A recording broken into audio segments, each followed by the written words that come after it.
it's more definitive in the Old Testament accounts that whatever God is beyond categorization.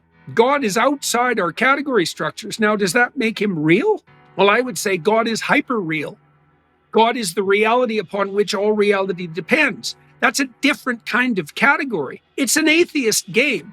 Is God real like a table is real? Well, the insistence of the entire biblical library is that God is not real in that manner. God is outside of time and space, for example, and all material objects are inside of time and space. And so God is a reflection of the substrate that makes time and space themselves possible. This week on the Sunday Special, I'm excited to welcome back Dr. Jordan B. Peterson to discuss his latest book, We Who Wrestle With God. Jordan has lectured on biblical symbolism for years, including with us here at the Daily Wire in his groundbreaking seminars on Exodus and the Gospels. After the success of his previous bestsellers, Maps of Meaning, 12 Rules for Life, and Beyond Order, Jordan has at last put pen to paper to canvass the timeless lessons of the Old Testament. In today's episode, Jordan describes what it means for man to be created in the image of God and what the Bible can tell us about our capacity for both tremendous sacrifice and tremendous folly. He also reflects on his writing process and why he believes it is good enough to conduct himself as if God exists. In his book, Jordan works through some of the most profound questions of all time. We Who Wrestle With God is available everywhere on November 19th. Stay tuned. Don't miss this episode of the Sunday Special with the inimitable Dr. Jordan B. Peterson.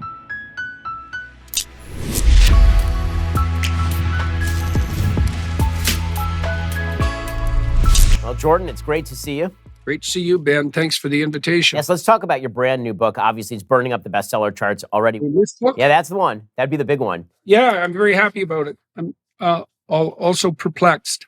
So tell me about your perplexion. Well, I don't know what people are going to make of it because, see, I tried to do two things in the book. I tried to make a case that was scientifically and theologically unassailable. And you know, people might be skeptical about whether or not, let's say, psychology qualifies as a science, but it does if you triangulate with enough precision.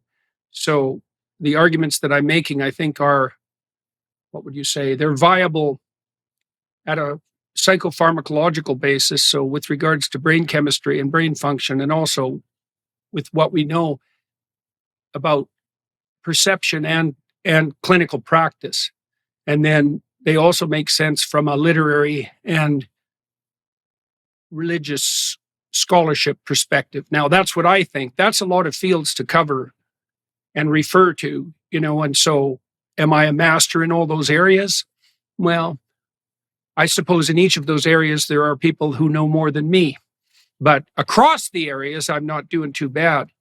And so I figured out some things that are very fundamental, I think, and we'll see how people respond. Like I figured out, for example, that I make a very strong case that it is now an unassailable fact that a description of the structure through which we see the world is a story. That's what a story is. A story is actually a description of a weighting function. You know how in large language models, the relationship between words is specified statistically? There's weightings that define the relationship between letters and words and concepts and sentences and paragraphs. And a story is a description of the weighting function that someone applies to the facts. So, for example, when you go to a movie and you see the protagonist in action, you watch how he attends to things and you watch how he conducts himself, and you infer from that the manner in which he weights the facts that are presented to him. And in consequence, you can internalize the story, and then you can see the world that way. And that's why that also accounts, by the way, for why we're so interested in narratives, right? So the problem with the empiricist perspective, technically, is that the empiricists essentially presume that all facts are to be weighted equally, right? And that's a value-free consideration of the facts at hand, but that's not viable biologically. It's not viable psychologically. Some things have to be more important to you than other things, because otherwise you drown in the complexity of all of those facts. So, I mean, just as a family man, you pay more attention to your child, for example, than someone else's child. Well, that's a weighting function. So the first part of it is we see the world through a story. And I think that's incontrovertible. I think, Ben, that's actually why we're in a culture war, most fundamentally, because there has been converging evidence from about 6 disciplines, not least the literary theorists in France, the dread postmodernists, that have insisted that we see the world through a story. Now, where they went wrong is that the story that is being put forth as canonical is one of power. That's certainly the case for the mad Marxists, and the French postmodernists fit into that category, or hedonic self-gratification, or nihilistic collapse. And all of those are self-defeating. The proper story is one of sacrifice. And I know why that is too. And I think I explained it. There's 2 reasons that the fundamental story is one of sacrifice. The first is that whenever you attend to one thing, you sacrifice everything else. So every act of perception is a sacrifice. That's why, for example, in the Christian, what would you say, conceptual universe, the reality itself is founded on sacrifice. It's a very strange concept, right? That's John making the case that Christ's sacrifice is identical to the Word at the beginning of time. But the psychological significance of that proposition is that reality itself is predicated on sacrifice. And because attention is sacrificial, there's something about that that's deeply correct. But there's more than that. There's no difference between work and sacrifice, because work is the sacrifice of the sacrifice of the present to the future, and the sacrifice of the narrow self to the community. And so you can imagine that for reality to unfold properly, and that would be the reality that is good or very good, as is portrayed, say, in Genesis 1, the appropriate sacrifice has to be made. Sacrifices have to be made. And then you can envision the biblical library from beginning to end as an analysis of sacrifice. And I think that's all correct. And so that's pretty damn terrifying, because I don't know what it means for that to be correct. I don't know what it means for there to be a convergence between neuroscience and our deepest theological presuppositions. And I don't know what it would mean if people actually started to understand that the proper story is sacrificial. But look, I'll just close with this, Ben. Look, the community is founded on sacrifice. Okay, justify that. Well, if it's all about me in the most narrow way, then there's no community, right? There's only the immediate gratification of my whims. So I devolve into a set of whims, and I have to impose those whims on other people using power, because they're not going to cooperate voluntarily if it's all about me. Now, to the degree that I establish a voluntarily chosen and reciprocal community around me, then I'm sacrificing my narrow aims to that higher end. Obviously, right? I mean, it seems to me that once you understand these things, this is another thing that's very strange, is once you understand these things, they become that much, they attain the much vaunted status of self-evident. We'll see what people think. I ran it by Jonathan Pajot, and he's terrified with regards to some of the things that I said theologically. And so I'm sure I misstepped, in various places, but we'll see. I mean, the book certainly opens a bunch of these conversations, and certainly what you're talking about in terms of sacrifice and the story that we tell about our lives, that's true, because the place where you most obviously make your first sacrifice is in marriage, right? Where you sacrifice your interest to the interest of something larger. And then the place where you make your second sacrifice is when you start to have children. In a society that refuses to recognize it, it's not a giant surprise that a society that refuses to see the story of humanity as a story of sacrifice, refuses the sacrifice to themselves. So it makes a lot of sense that people aren't getting together, people aren't actually getting married, people aren't having babies, because the minute you start to live that sacrifice, it becomes impossible to unsee. Yeah, well, and you might say, well, what's wrong with that? Why can't I pursue my own ends? And there's a variety of answers to that. The first answer is, what do you mean by your ends? Because actually what you're really proposing is that your immediate fragmented whims become the ruler of the world, right? Because the my you're referring to is what you want now. And it's sort of what you want now, regardless of the consequences for your future self or for other people. I mean, the whole issue of what I want begs the question of what is meant by I. What is this sovereign, self-evident I that in principle is what would you say is the highest possible source of value? Well, that's by no means obvious. We're an internal war of competing motivations, and each of those motivations can emerge as dominant at any moment. That's what you see in the behavior of 2-year-olds, for example. And to say that each emergent whim should be triumphant is to doom yourself to the same fate that a 2-year-old who never grew up would be doomed to. And so the simplest explanation for why your own desire can't be paramount is that isn't a playable game. Everyone will run away from you. You will end up isolated and alone. And a society that facilitates that will become corrupt and unmanageable overnight. And I just don't see any way out of that. I mean, one of the things I've really come to understand, Ben, is that I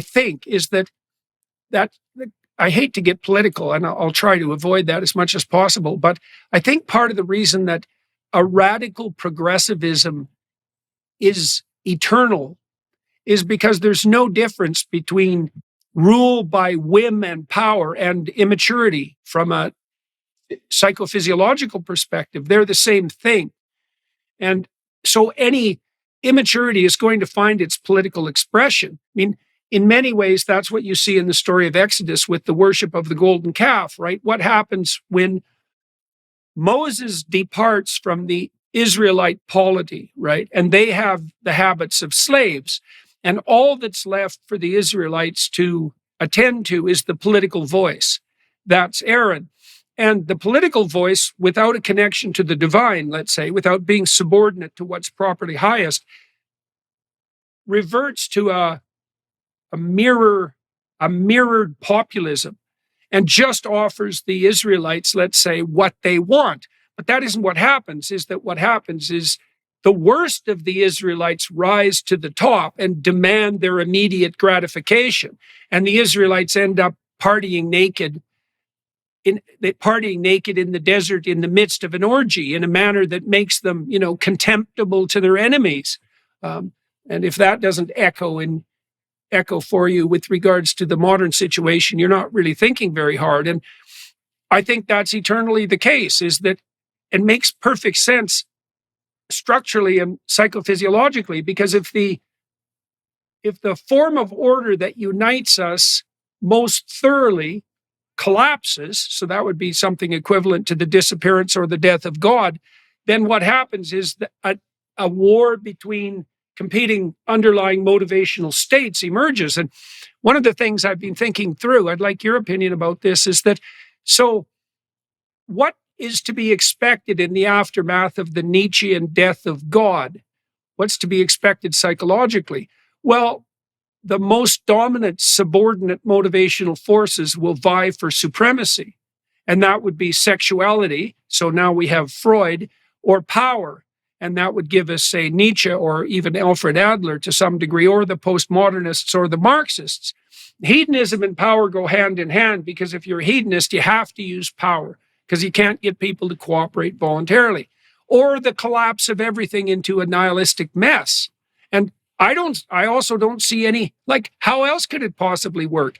If you lose the highest uniting value, things could collapse utterly, and that's where you get a kind of nihilistic depression, or the next most powerful forces will emerge. And I think it's inevitable that those are something like hedonistic sexuality and power. I mean, what else? What the hell else would rule when you remove, let's say, sovereign self-sacrifice as the highest order principle? Yeah, I mean, that's all of what you're saying. And as you say in the book, a lot of these are encapsulated in biblical stories. I mean, that's sort of the story of the Tower of Babel versus the story of the society before Noah versus the family-centered society that God chooses with Noah. You basically have three competing stories. You have sort of the hedonistic individualism of the society of all against all, in which, sexual impropriety and robbery are common. and God decides to blot that out, and then he decides to uplift Yep. Noah. Or you have the Tower of Babel, which is power consolidated top down Yep. to build the great big thing. And God says, this is actually evil. This is wrong. It needs to be stopped. And so the only alternative to that has always been and will always be family structure, which, as we discussed at the very beginning, what you were saying, that's the most sacrificial thing that you do, is the stuff that you do for your family. It's where you make the biggest sacrifices. It's the place where you subsume your own personal interests in favor of other people. And God understands that, which is why the story of Genesis really is a family story more than any other type of story.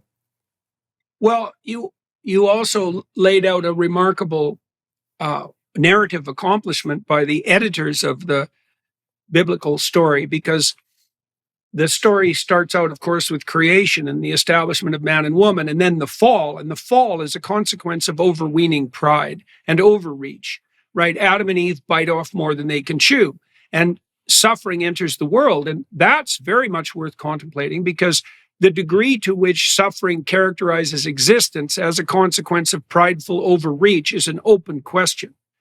No, I mean, because we're mortal and fragile, a certain degree of suffering seems built into the structure of existence. It's the finite against the infinite, and that conundrum. But true suffering has this hellish aspect that you can only attain if you bring it on yourself. And the best way to do that is through pride. And I think the story of Adam and Eve, the fall of Adam and Eve, actually details out the particularities of the prideful sin that each sex is most prone to.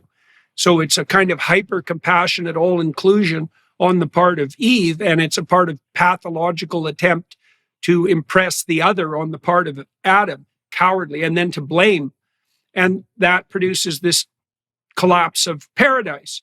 Then you get the establishment of these two sacrificial patterns in the story of Cain and Abel, which is brilliant immediate follow-up from a narrative perspective. And then, as you said, you get a story of the forms of society that are likely to prevail if prideful overreach is the name of the game. You get a collapse into chaos, and that's clearly the story of Noah. That's all of its symbolic associations. Or you get the rise of the all-seeing eye of Sauron, and that's the Tower of Babel. And the consequence of the rise of the totalitarian state is that words themselves lose their meaning. And we're certainly at that point in our society, because we can't even agree on what constitutes a man and a woman, which is, I think, by the way, the most fundamental perceptual distinction. I think it might be the distinction upon which all other distinctions rest. It's certainly the case from the symbolic perspective. Well, then, in keeping with your analysis, the story of Abraham is presented as the alternative pathway to the flood and the Tower of Babel. And Abraham is a story of upward spiraling sacrificial offering, right? And so you could say, well, at each stage of your life, you're in a new narrative. So it's a new episode. And each episode it concludes with something approximating a psychological transformation. So you become more than you were. And then the new episode is marked by a reestablishment of your sacrificial relationship with what's highest. That's what Abraham does when he builds the altar, right? Every time he moves into the space of a new adventure, he reaffirms his commitment to the highest possible sovereign principle. In Abraham's case, it's really construed as something approximating the spirit of adventure, right? And the consequence of that is God offers him a bargain, right? God comes to Abraham with a deal. That's the covenant. It's a really good deal. And it's so cool because I think it works psychologically. Again, God tells Abraham that if he leaves his zone of comfort, then he will be a blessing to himself. So that's a good deal because people seldom are. He will have a name that's renowned among his peers and justifiably so. So that's a good deal because we want to be known. That's not exactly right. We want to develop a stellar reputation. That's the treasure that's stacked up in heaven, by the way, that the Gospels refer to, right? Because it's the best place to store your wealth is in your reputation. Clearly, he'll establish something permanent, in Abraham's case, a dynasty. So now he becomes the pattern of fatherhood itself, and he'll do that in a way that's of benefit to everyone else. So it's a great deal, way better than the zero-sum Malthusian nightmare that the apocalypse mongers foist on us. And so then Abraham does that. He swears to do that. And at each stage of his development, he reaffirms his commitment to that spirit of adventure. And then he transforms himself through a process of sacrifice. And what that means is that, every time your personality expands because you have a new opportunity, you have to leave things that aren't worthy behind in the dust, so to speak, right? And so Abraham does that. He does it so thoroughly, he literally becomes a new person because he gets a new name. And then he's called upon to offer his son to God. And that's the stumbling point for, like, say, most skeptical atheist readers. But I also understand what that means, I think, mostly because of thinking about Michelangelo's Pieta. There's this tremendous statue in St. Peter's that Michelangelo carved when he was like 23. And it shows Mary holding the broken body of her adult son in her arms. And I would say offering him to the world or to God, offering him to the highest. And that is what you do if you have children, if you have any sense, right? Is you sacrifice your children, let's say their whims, their immediate desires, all of that, even your relationship with them, their dependency on you, you sacrifice that to the highest possible aim.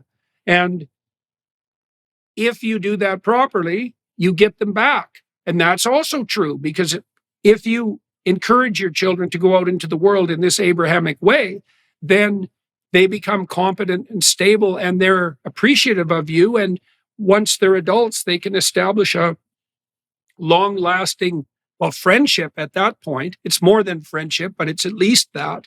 And so Abraham, he's the archetypal individual, and his pathway forward, him and Sarai, that's definitely offered as the alternative to the catastrophe of the flood and the all-seeing eye of the state. The coherence of the biblical story is so deep that it's spellbinding and absurd. It's surreal.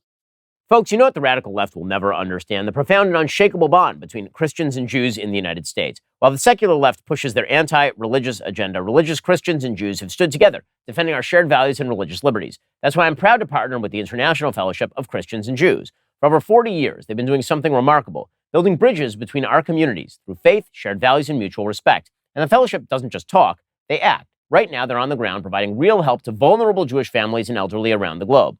We're talking about food, medical care, emergency assistance, and security to those who need it most. Look, as someone who spent years talking about Judeo-Christian values, I can tell you, this organization represents exactly what makes our alliance so powerful. It's about religious Christians and Jews coming together to do what our faiths command, helping people in need. If you want to be part of this incredible mission, visit benforthefellowship.org. That's benforthefellowship.org. There are people suffering on the ground right now in the Holy Land. The fellowship is doing amazing work helping them out. Now you can help out as well. Head on over to benforthefellowship.org. Again, that's benforthefellowship.org, doing amazing work in the Holy Land and all over the world. God bless and thank you.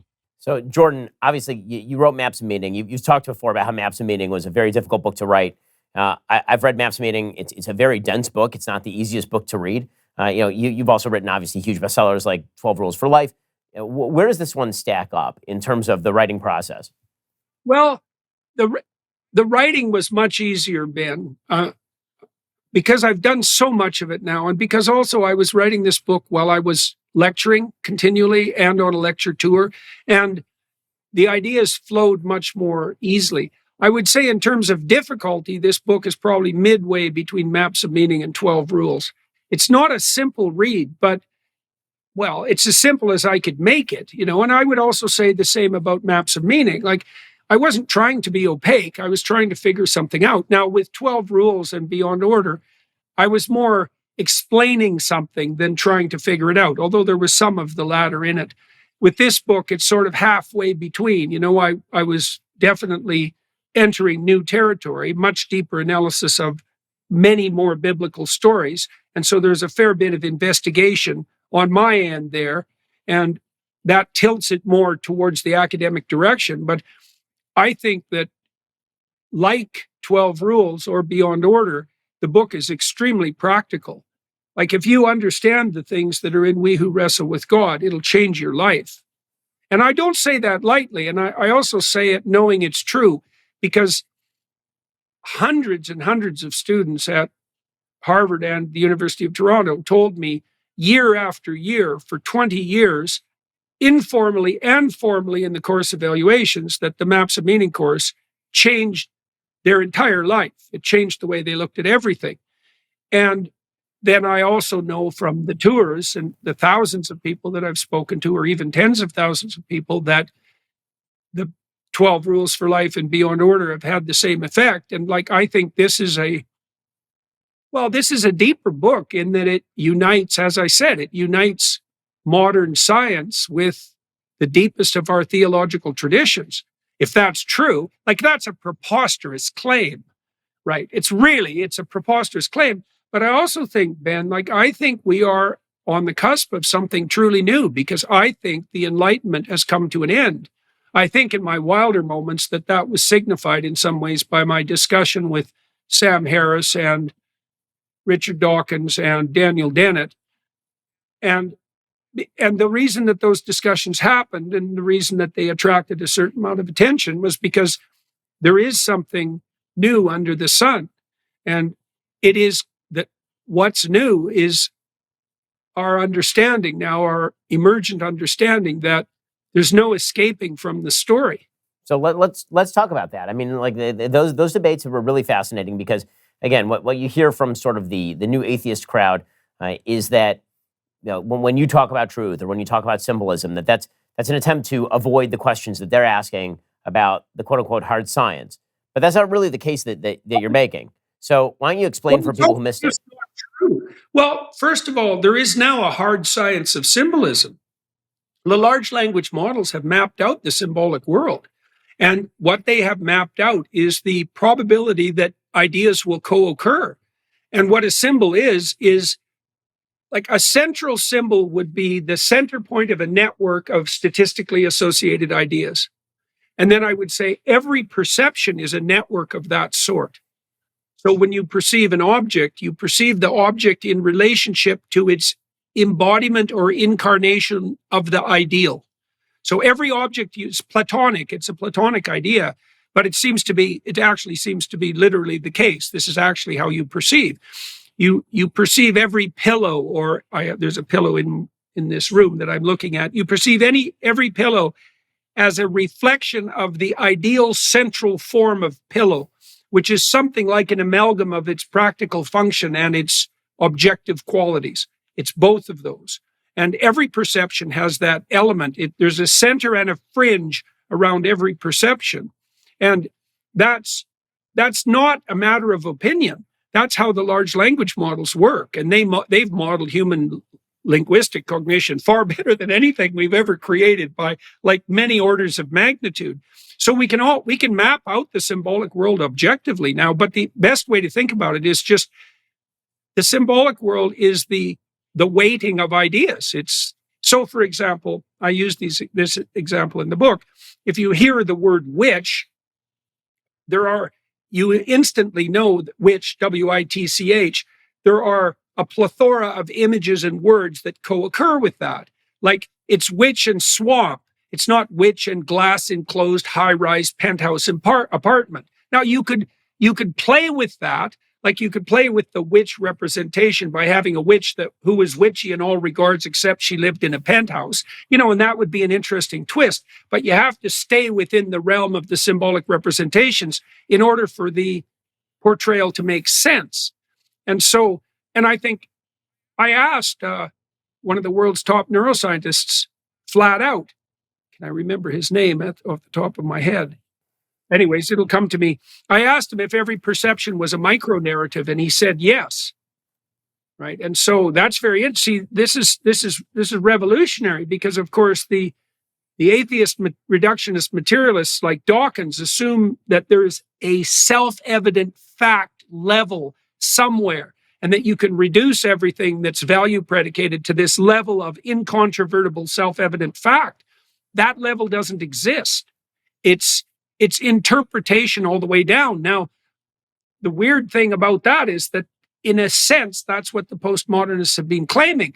But what they got wrong was that interpretation level itself, the weighting level, also has a structure. And one of the things I tried to tell Dawkins was that's the structure of the meme world. That's a good way of thinking about it. Like the world that we've abstracted up in linguistic representation and imagination, it has a structure. That's the Jungian collective unconscious. And that's the consequence of the competition between memes across hundreds of thousands of years. And so one of the reasons I really wanted to talk to Richard Dawkins, and I had spoken with Brett Weinstein in some detail before that, was that Dawkins' meme idea is way more significant than he thinks. But he won't take that step, because if he steps beyond, like he said, a meme is a backwards baseball cap. It's like, Jesus, Richard, really? I mean, come on, give yourself some credit. You're talking about the manner in which abstract representations war for supremacy in the space defined by abstract human cognition. You can do better than backwards baseball cap. You know, I tried to let him know that Mircea Eliade, who's a great historian of religion, has mapped out something like the structure of the war between gods in heaven across multiple cultures.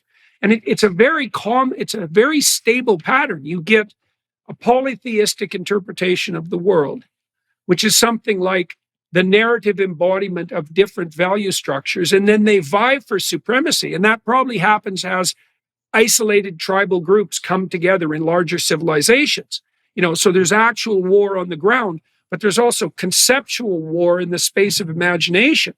And then that tends towards the emergence of a monotheism across time, if the culture manages to unite itself. And then that monotheism has certain properties. You know, like in Mesopotamia, for example, a god named Marduk rose up out of the realm of polytheistic combat. And Marduk was characterized by eyes all the way around his head, so attention, and by the capacity to speak magic words, the words that transform night into day, which is very similar to the conception of Yahweh at the beginning of time. But there's a reason for that. It's that as these underlying value structures vie for supremacy, what emerges as superordinate and stable is structured. And I think the reason for that, Ben, is that imagine that you took the set of all possible playable games and you extracted out what playable meant. Playable would mean something like infinitely iterable, improving as you played it, and voluntarily chosen. Well, that's a very tight set of constraints around what would constitute an acceptable game. And there's no reason to assume that wouldn't reemerge continually as the world of playable games battled, what would you say, as battles raged in the world of potentially playable games. It makes perfect sense. And Dawkins kind of got excited about that idea near the end of our discussion, because we talked about how that might function biologically, right? So once you establish a story as supreme, then people can compete within that framework for reproductive supremacy. That would mean that the reproductive victory would confer an advantage on the genes that matched that story. So that's how biological evolution can chase the structure of narrative. Well, Dawkins, he figured that when we talked about that, this was only the last half an hour or so, he saw how that might work, which I thought was, I couldn't have asked for a better end to our discussion than that. It's like, that's also an explanation for the emergence of the Jungian collective unconscious, right at the from the genetic level all the way up to the conceptual. I think it's indisputable that these sorts of things have occurred. It can't not be the case. It has to be the case. And I think it has to be the case biologically. Once human beings opened up the capacity for abstraction, and we created worlds of representation in abstraction, then the fact of the existence of those worlds is going to start to have a determining effect on the course of biological evolution. The alternative hypothesis is that the fact that human beings can think is independent of their reproductive status and their biology. That's a stupid theory. Obviously, that's not true. So I think we're in a revolution, a conceptual revolution, Ben, and I think all this political drama all the culture war is a reflection of something much deeper going on underneath the surface. Everyone has that feeling anyways, Yeah, no, I think that's right. And you're seeing competing stories, as you say, being told in the political sphere that really are just happening at the top of the iceberg. There's a much bigger story that's happening much deeper. Jordan, one of the questions that you get asked a lot is about your own personal view of God, because you've talked about, what you think of religion in terms of sort of useful truth or utilitarian truth or various types of truth. And once again, the accusation is, well, you're avoiding the question of like factual truth. Do you factually believe that God exists? Are you trying to end around that question? Obviously, we've seen a number of high-profile conversions in the recent pastor wife became a recent convert to the Catholic Church. What do you make of that question, and how do you answer Well, it? my answer to that always is, I act as if God exists, and people don't like that because they say, well, what do you believe? What do you think is true? It's like, well, it's perfectly reasonable to have a debate about what constitutes the basis of faith. As far as I'm concerned, and it's an existential claim, what you believe to be true is what you stake your life on. It's what you act out. And it isn't, see, I think that's really a hangover in some ways from a Protestant view of belief. And I'm not trying to single the Protestants out here. The Protestants did more than anyone else, arguably, although you got to give credit to the Jews on this front too, to bring literacy to the world, right? It was the combination of the printing press and the Protestant insistence that everyone could have direct contact with the Word of God that made the whole world literate. And that is not an overstatement. That's a historical fact. But the problem with the Protestant approach, in some ways, because it's so hyperlinguistic, is that belief gets transformed into something like the willingness to mouth a set of propositions. And I just don't think, that's true in a way, but it's not fundamentally true. And Christ himself says in the Gospels that not everyone who says, Lord, Lord, will enter the kingdom of heaven. Like the mere verbal assent to a statement of belief is not sufficient to bring the kingdom of heaven to earth. It's a matter of commitment and action. It's a matter of actual sacrifice. And then I would say to people who want to know what I believe is, well, first of all, it's not like I'm hiding anything. Here's a book. It explains what I believe. That's why I wrote the book. And it's one of 4 books. And all of those books are my attempts to make what I believe to be the case as clear as possible. And people seem to assume that there's some secret hidden underneath that. Maybe there is, but if there is, I don't know what the hell it is. But it's even more like look, I get trolled online a fair bit, as you do, no doubt, and of course. And the worst trolls are 2 types. The atheistic reductionist materialists, they're Luciferian beyond belief. And every time I interview a scientist, the Simpsons comic book guys come out from underneath their rocks and whine about how the fact that they're smart hasn't made them king of the world in their bitter and resentful troll demon epithets. And the other ones are the Christian fundamentalists, and they're equally intolerable. Peterson's almost there. It's like, well, hey, great, glad you think so. What have you done lately? We'll get to more with Jordan in just a moment. First, folks, let's talk about dressing sharp without sacrificing comfort. If you're tired of choosing between looking professional and feeling relaxed, I've got great news for you. Collars & Co. is revolutionizing menswear with their famous dress collar polo. Imagine this, the comfort of a polo combined with the sharp look of a dress shirt. It's the best of both worlds, giving you that professional edge without the stuffiness. Gone are the days of floppy collars that make you look like you just rolled out of bed. These polos feature a firm collar that stands up straight all day long. The 4-way stretch fabric means you can move freely and comfortably throughout the day. It's office approved, so you can look professional without feeling like you're trapped in a suit. And it does travel well, so whether you're commuting to work or jetting off for a business trip, you'll arrive looking crisp and feeling great. Collars & Co. isn't just about polos. They've expanded their line impressively. They've got merino sweaters, quarter zips like this one. Look at this, nice. Stretch chinos, even this performance blazer. They call this the Maverick, and it's awesome. Look at me. I am just an incredible piece of masculine virility in this menswear. It's versatility at its finest. These pieces look great by themselves under a sweater or with a blazer. So if you want to look sharp, feel comfortable, and support a fast-growing American company, head on over to collarsandco.com. Use code BEN for 20% off your first order. That's collarsandco.com, code BEN. Collars & Co., because you shouldn't have to choose between looking good and feeling good. Well, one of the things that I always say to these questions is really that when it comes to how people actually act in the world, that is the best, as you're saying, that is the best adjudication of what they actually believe, right? This is true in everything from psychology to survey data. That revealed preference is significantly more important than what you think of yourself. And so people spend an awful lot of time thinking, like, what do I think? What do I believe? But the truth is that the vast majority, and this is a point that's made by the philosopher Michael Oakeshott, the vast majority of what we do in the world has very little to do with a conscious belief system that directs us toward doing the thing. Much of it is inherited. Much of it is taught to us by our family. Much of it is so deeply embedded that it becomes near instinctive. But the thing that you do in the world, the choices that you make in the world, are the best characterization of the thing that you believe. This is why whenever people will say, like, do you believe in God? That's a weird proposition. The idea that I believe in God the same way that I believe in a proposition like 2 + 2 = 4. Well, I mean, 2 + 2 = 4 doesn't actually demand anything of me. It doesn't demand any sort of action on my part. The belief in God demands action on my part, and that action is either taking place in the world or it's not taking place in the world. And if it's not taking place in the world, of what use is the belief system? It's completely anodyne. It's an idea that exists in the realm of uselessness.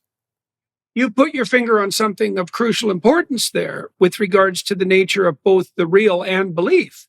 Like 2 + 2 = 4 doesn't demand anything of you. And that means it isn't a proposition that is translatable immediately into a value proposition, let's say, not with regard to your own action. Well, things that are deeply true have implications for action. This is something that I tried to lay out in maps of meaning. There's a structure of perception that has to do with action.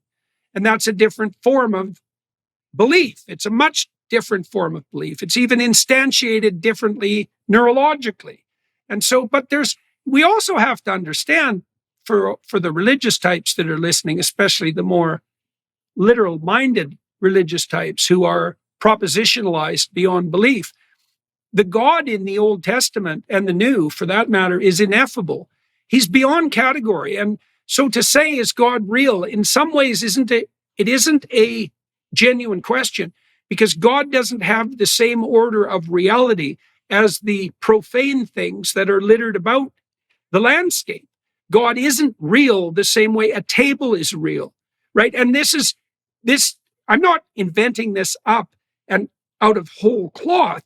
There's an insistence that's continual, and I think it's more definitive in the Old Testament accounts that whatever God is beyond categorization, right? This is why even Moses can only get a glimpse of God. So God is outside our category structures. Now, does that make him real? Well, I would say God is hyper real. God is the reality upon which all reality depends. That's a different kind of category.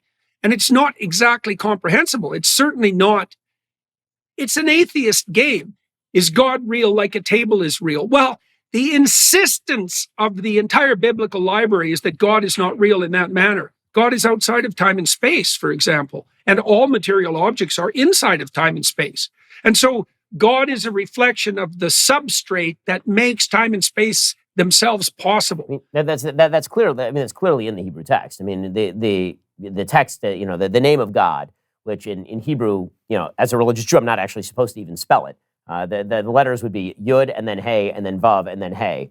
But what that encompasses in the Hebrew is Hayaho Vev, meaning that in Hebrew that means what was, what is, and what will be. Right? Are united in the name of God. Right? And then when the description that God gives to Moses at the burning bush is Eheyeh Asher Eheyeh, right? I will be what I will be. Right? Like that's the best description that God can give to a human being, is like, I am what I am, basically, and I will be what I will be. And you're just going to have to deal with that, which is the answer at the end of the book of Job as well, which is, you can't understand me because we're of a completely different kind.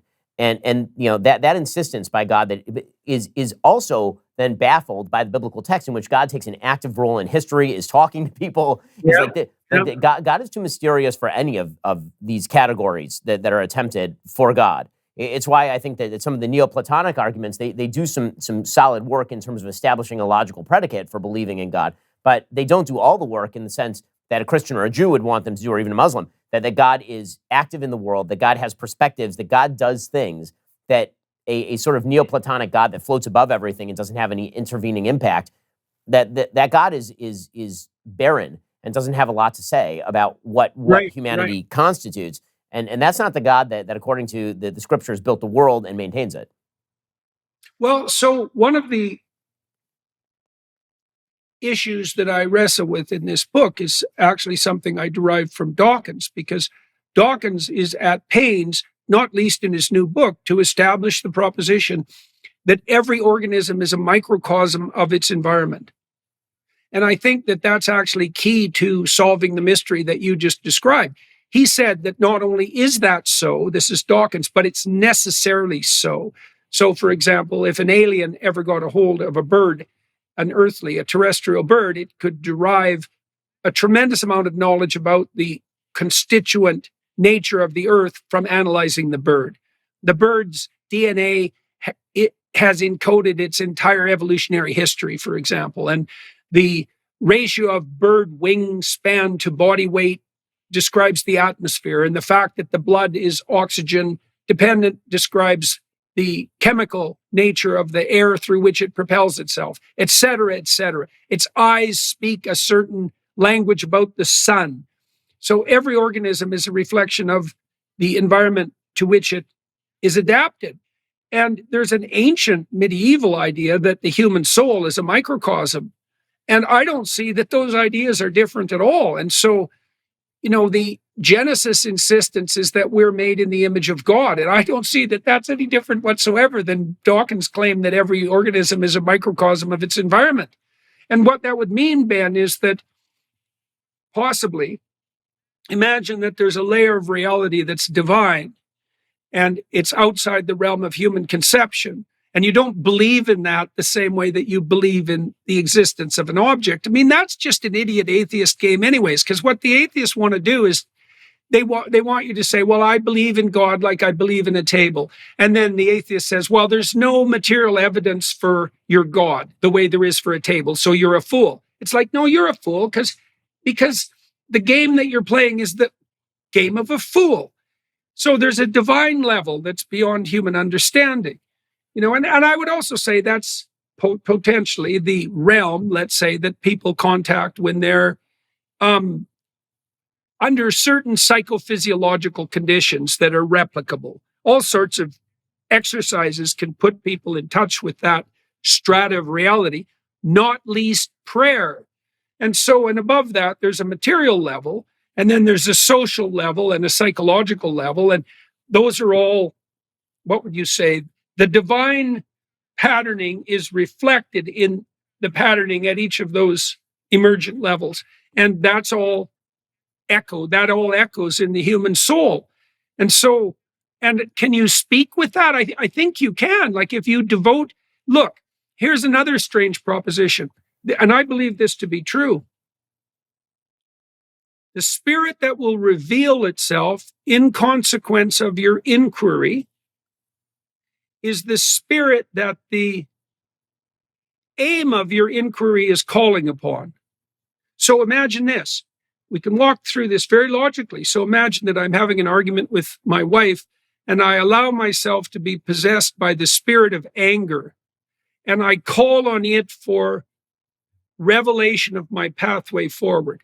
Well, my head is going to fill with aggressive images, and I'm going to strive for domination and victory, even over someone I love. And that's because I've called on the spirit of anger to reveal itself to me as I'm moving forward. Or I could call on the spirit of pride, or I could call on the spirit of immediate sexual gratification. We do this when we're plotting our pathway forward continually. So imagine instead that I oriented myself so that I was communing with the highest possible spirit. That was my aim. Even if I left that somewhat ineffable, the goal would be, I want to do what would be best in the next moment, all things considered. What would that be? Well, I believe that our perceptual and cognitive systems are set up so that the spirit that aim, the spirit that responds will be the spirit that your aim conjures, even conjures out of the void. And that's I truly believe that's the case. I can't see how it could be otherwise, because our perceptions and our conceptions do orient us toward our aim. Otherwise, what the hell good would they be? And so the spirit that responds to your inquiry is going to be the spirit of your aim. Jesus, man, once you understand that, the whole world changes. So then why wouldn't you aim for the highest possible good? Because then that's the spirit that's going to respond. See, in the Gospels, that's what Christ refers to as the pearl of great price, that the wealthy man would sell everything he owns to possess. It's like, if you had that, why would you want anything else? And the promise, the eternal promise in the biblical corpus, is that pursuit of that highest aim is simultaneously the pursuit that brings life more abundant. And I also think that's incontrovertibly true, in that the best long-term strategy is virtue. The best practical long-term strategy is virtue. Yeah. Jordan, one of the things that you mentioned earlier, with regard to sort of the various layers of reality, I think that's the argument that's being made at the beginning of Genesis. So one of the weird things in the original sort of, eating the apple story is that when you read just the text of it, one of the things that you see is that the snake actually doesn't lie. At no point does the snake lie. He actually tells a series of truths, right? He says, if you eat from this apple, then you'll be like God. You'll be able to distinguish good from evil, which is something that God later repeats, right? He says, if they've eaten from it, now we have to banish them from the tree of life, because they'll be like us, distinguishing good from evil. He says, you surely won't die, right? They've been told they'll die. And the snake says you won't die, which is true. God doesn't immediately just kill Adam and Eve. Instead, he allows them to live. So the real question is, what's the sin of the snake? So this leads to my favorite pun in probably all of the Bible in the Hebrew. So there's a dual pun that's used to describe the snake and then Adam and Eve. So the word in Hebrew is arum. So the word arum means in Hebrew both cleverness and nakedness. So it says that Adam and Eve are in the garden and they're naked. This is right. Everything's hunky-dory, right? Then the next thing that happens says, and then there was the snake, and the snake is arum, is the most arum of all creatures, right? He's the most clever of all creatures. So what's the connection between nakedness and cleverness? So the argument the snake is actually making is, you can discern from your own wants, needs, and desires what is appropriate for you. And because you can discern that, even if you have the explicit order of God, he's clearly lying to you. God is clearly not telling you the truth. If God says don't eat of that tree, but God's created a desire within you to eat from the tree, then clearly he wants you to follow your desire. He created you that way. That you can sort of make the Dawkins argument that looking inside your own soul, that you know better than God does, even if God explicitly gives you the rule not to eat from this thing. So in your own nakedness, in your own sort of material physical being, lies the root of cleverness. And cleverness is bad. And so the first thing that happens, obviously, is they discover that they're naked, but not naked in the way that they thought they were, as in like all-powerful and that material reality can overcome what God wants of them. Naked in the sense that they're actually vulnerable, which is why the first thing that God does after, he has this big conversation with them is he sews them a skin, right? He sews them a coat that is designed specifically to shield them from the elements. So the story, I think, of the beginning is really about good parenting, because God lets them suffer the natural consequences of their decisions. He says, you've made yourself vulnerable and naked. I'm going to help shield you from that by giving you a coat. But the reality of being vulnerable and naked in the world is that the environment is no longer your friend, right? If you thought that you could simply manipulate, that your desire for what is good magically manifests, that's not true. You now work in a world in which the ground resists you, right? Where you work the ground resists you. You work in a world where childbirth does not come easily to you. Like you want to live in the animal world, you now live in the animal world. And because you'd ignored the word of God, and you instead decided that you were akin to God, now you have to live the animal part of your existence in a very real way, which is why you have to be banished from the Garden of Eden. You're now subject to all the rules of the animal. You see this relationship between cleverness, let's say, and nakedness manifest itself very directly in people's lives. So a common nightmare for people is to be naked on stage, right? And so that's to have all your vulnerabilities, your bare self exposed to the evaluative eye of the social community. Okay, so now imagine that you are on stage and you become self-conscious. And there's no difference between becoming self-conscious and becoming aware of your vulnerability. Then you might say, well, what's the preconditions for being self-conscious on stage? And the answer is, well, as soon as it's about you, when you're on stage, you're self-conscious, right? How am I doing? Am I winning the argument? What do people think of me? Am I performing properly? Is this going to further my career? Those are all prideful queries. And the consequence of that query making itself manifest is self-consciousness. Now, if you're on stage and you're just trying to say what you believe to be the case, and letting the cards fall where they will, then that self-consciousness disappears. And that, I don't think there's any difference between that and walking with God in the eternal garden. And that's because you're allowing that deep reflection of the structure of reality within yourself to make it manifest in your words. And there's no reason for self-consciousness then, because it's a sacrificial gesture. It's not about you. It's about wherever the truth will take you, let's say. And the biblical insistence, the voice of adventure that comes to Abraham is no different than the voice of truth that comes to Jonah, let's say. It's the same thing. It's the voice of conscience that comes to Elijah, right? And it's the thing that can and should possess you. And it's the thing that Eve and Adam try to usurp in the Garden of Eden. And they do bring undue suffering into the world in consequence. And so all of these things can be seen fairly directly once you understand a few, what would you say, key concepts. And that's ridiculously exciting. I mean, it was extremely, I had a better time writing this book than any book I've written. I mean, partly because my health is much better. I was very ill when I wrote the last book I wrote, and I'm much better now. But this was also almost entirely an exciting venture. When I wrote Maps of Meaning, I was really still dealing with the depths of malevolence and ignorance, let's say, the darkness that characterizes human beings, because this question I was trying to answer in the final analysis was something like the origin of evil. And that's a very dark endeavor. But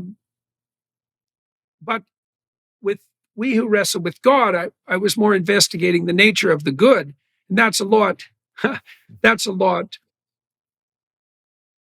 more joyful an endeavor, that's for sure. And it was a series of continual optimistic revelations as the structures of the texts revealed themselves, because the news is so good. While the covenant, for example, that covenant that Abraham makes with God, or that God makes with Abraham, here's the cool thing about that, Ben, and because we can do a counter proposition. So imagine that the divine in the story of Abraham is conceptualized as the spirit of adventure that impels people forward into the world. So that would be the same spirit that makes your child exploratory and courageous, even on a playground when he has to meet new people or when he's mastering a new skill. And you're trying to foster that as a good father. Okay, so now imagine that spirit of adventurous exploration is the best pathway forward to the expansion of the child's character. Okay, a genuine character in the most positive possible way. Well, then you'd say that the instinct for development is the same instinct that fleshes out possibility most thoroughly.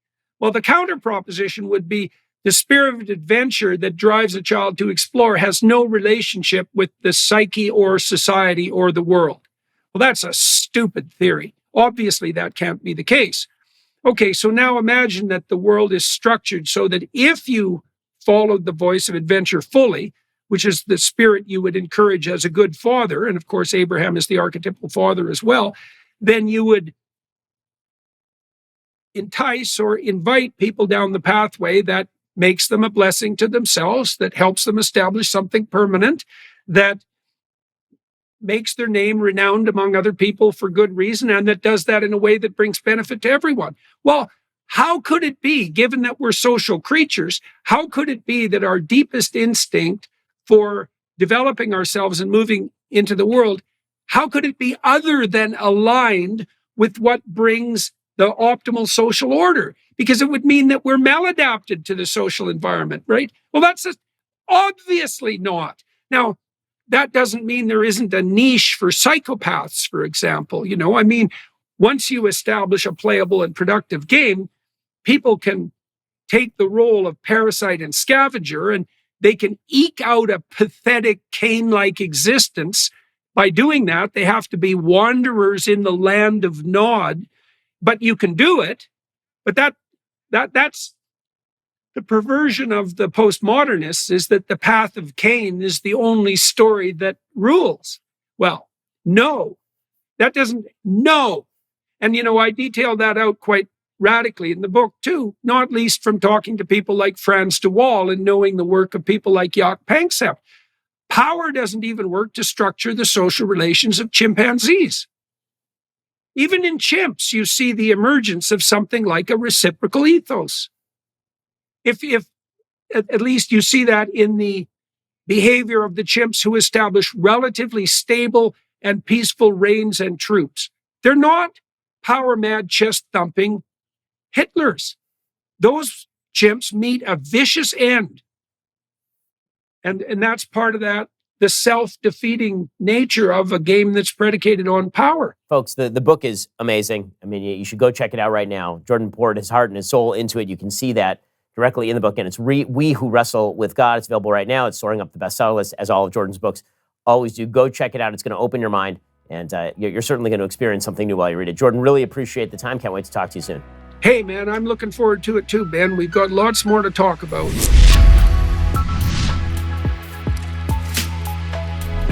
The Ben Shapiro Sunday Special is produced by Savannah Morris and Matt Kemp. Associate producers are Jake Pollock and John Crick. Editing is by Austin Davenport. Audio is mixed by Mike Coromina. Camera and lighting is by Zach Ginta. Hair, makeup, and wardrobe by Fabiola Cristina. Title graphics are by Cynthia Angulo. Production intern is Sarah Steele. Production coordinator is Jessica Kranz. Executive assistant, Kelly Carvalho. Executive in charge of production is David Wormus. Executive producer, Justin Siegel. Executive producer, Jeremy Boring. The Ben Shapiro Show Sunday Special is a Daily Wire production. Copyright Daily Wire 2024.